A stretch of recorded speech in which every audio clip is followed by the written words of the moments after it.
Returning ওয়ালের কাজগুলো খুব গুরুত্ব সহকারে করতে হয়, কেননা একটু 19-20 হলে আপনার এই আন্ডারগ্রাউন্ডের ভিতর পানি সুখ করবে। তাই এটা খুব গুরুত্ব সহকারে করতে হয়।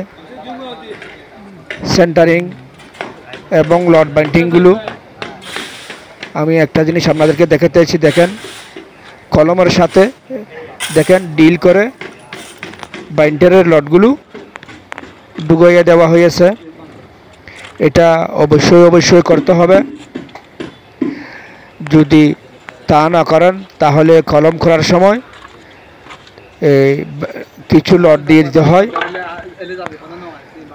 সবচেয়ে বেটার হলো ডিল করে লটগুলো ডুবিয়ে দেওয়া, কারণ আন্ডারগ্রাউন্ডের মধ্যে বেসমেন্ট ফ্লোরের উপরে যে রিটার্নিং ওয়ালটা হয় এটা খুব গুরুত্ব সহকারে করতে হয়। একটু 19-20 হলে পানি সুখ করবে।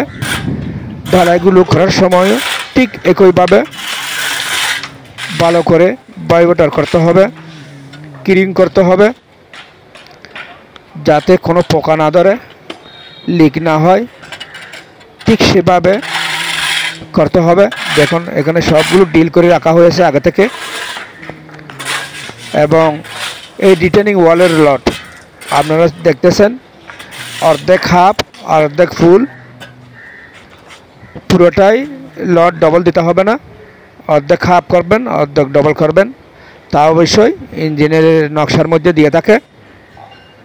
আপনি আপনার ইঞ্জিনিয়ারের নকশা ফলো করে কাজ করবেন। এখানে দেখেন বাহিরে দেওয়া হয়েছে 16 mm এবং ভিতরে 12 mm। আর যে বাইন্ডারের লটগুলো দেওয়া হয়েছে 10 mm, 8 ইঞ্চি পরপর করে বাইন্ডার লটগুলো দেওয়া হয়েছে। 8 ইঞ্চি মানে 4 ইঞ্চি, কারণ 2 নেটের মাঝখানে হিসাব করলে ওই নেটে 4 ইঞ্চি, এই নেটে 4 ইঞ্চি হয়ে যাচ্ছে। মনে করেন ভিতরের নেটে যদি 8 ইঞ্চি দেন, বাড়ির নেটে 8 ইঞ্চি, তাহলে এটা 4 ইঞ্চির মধ্যে পড়ে যায়। এটা যারা বুঝে তাদের জন্য খুব সহজ। দেখেন সেন্টারিংগুলো করতেছে, প্রায় অর্ধেক আরসিসি ওয়াল হয়ে গেছে, আরসিসি রিটার্নিং ওয়াল। তাই এটা কলমের সাথে সিমেন্টের পানি দিতে হবে অবশ্যই ঢালাই করার সময়, যাতে কলমের সাথে কোনো ফাঁক না থাকে। যদি একটু ফাঁক থাকে তাহলে আপনি আন্ডারগ্রাউন্ড করার পর আপনার বৃষ্টির পানি টানি হলে আপনার আন্ডারগ্রাউন্ডের মধ্যে পানি ঢুকে যাবে। তাই খুব গুরুত্ব সহকারে করতে হয়। দেখেন লটগুলো কলমের সাথে অ্যাড হয়ে গেছে এবং অর্ধেকের মধ্যে লট ডবল এবং উপরে লট কম। এটা আপনারা একটু মনোযোগ দিয়ে দেখেন। আসলে আমাদের বিল্ডিং নির্মাণ কাজের মধ্যে অনেকেই ড্রয়িং না বুঝে উল্টাপাল্টা কাজ করে ফেলে। আগে আপনার ইঞ্জিনিয়ারের নকশাটা বুঝতে হবে। বুঝে আপনি ঠিক সেভাবে ইঞ্জিনিয়ার প্ল্যান মোতাবেক করতে পারলে আপনি আপনার ইঞ্জিনিয়ারকে কাজটা বুঝে দিতে পারবেন এবং আপনার কোনো ভুল ধরতে পারবে না। দেখেন লটগুলো সব ক্লিয়ার বানাতে এবং কলমের মধ্যে ঢুকানো হয়েছে। প্রতিটা বাইন্ডারের লট কলমের মধ্যে ডিল করে ঢুকানো হয়েছে দোনো সাইডে। দেখেন আরেকটা গুরুত্বপূর্ণ বিষয় হচ্ছে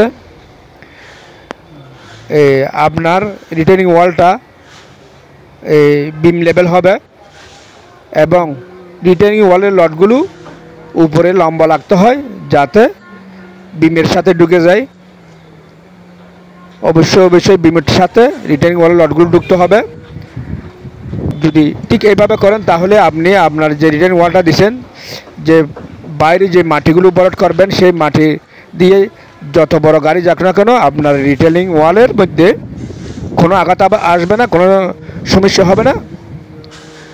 যদি বিমের সাথে ধরা যান তাহলে নিচেও ধরা, সাইডেও ধরা, পাশেও ধরা, উপরেও ধরা, সব জায়গায় যখন ধরা হয়ে যাবে, তাহলে আপনার রিটেনিং ওয়ালটা কোনো প্রকারে একটু ফাটল ধরা বা একটু দাবা, গাড়ি গেলে কোনো কিছু হওয়া, এরকম কিছু হবে না।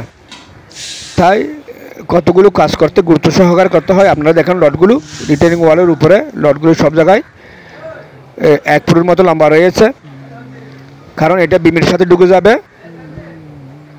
দেখেন সব লটগুলো উপরে লম্বা আছে। এটা আমরা যখন বিম বাঁধবো, একটু বিমের লটগুলো বাঁধতে একটু কষ্ট হবে, তারপরও কিন্তু বিল্ডিংয়ের কাজটা খুব মজবুত হবে। ঠিক এইভাবে কাজ করতে হয়। তাই আমি একটি কথা বারবার বলি, একটি অবহেলার কারণে একজন বাড়িওয়ালার কোটি কোটি টাকা খরচা করে একটা বাড়ি করতেছে, সেই বাড়িটা নষ্ট করে দেবেন না। সঠিক নিয়মে কাজ করার চেষ্টা করবেন। প্রয়োজনে আপনার বিল্ডিংয়ের যে ইঞ্জিনিয়ার সাহেব আছে তার সাথে পরামর্শ করবেন এবং কাজগুলো সঠিক হয়েছে কিনা তদারকি করবেন। ইঞ্জিনিয়ারের দ্বারা চেক করে নেবেন। তাহলে আপনার ইঞ্জিনিয়ার যদি ওকে দেয়, তাহলে আপনি ঢালাইগুলো চালু করবেন।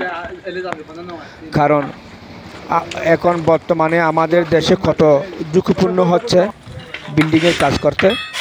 তাই চেষ্টা করবেন ইঞ্জিনিয়ারের পরামর্শ মোতাবেক কাজ করতে। কিছু না জানলে ইঞ্জিনিয়ারের সাথে কল করে জেনে নেবেন এবং প্রয়োজনে ইঞ্জিনিয়ারকে সাইডে নিয়ে আসবেন, আপনার কাজটা বুঝে নেবেন। আর এটা আল সাকরা 2, আমি আগেও বলেছি, এটা একটা 10 তলা ভবন। এখন বেসমেন্টের কাজ চলতেছে। এরপর এই বেসমেন্ট ফ্লোরের ছাদ একটা আন্ডারগ্রাউন্ডের ছাদ হবে।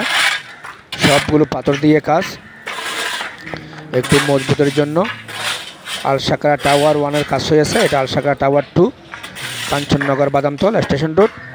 এর মালিক হচ্ছেন জনাব শামসুল আলম এবং ইঞ্জিনিয়ার সাহেবের নাম হচ্ছে জনাব আলহাজ মহসিন স্যার, বদরহাট, চট্টগ্রাম।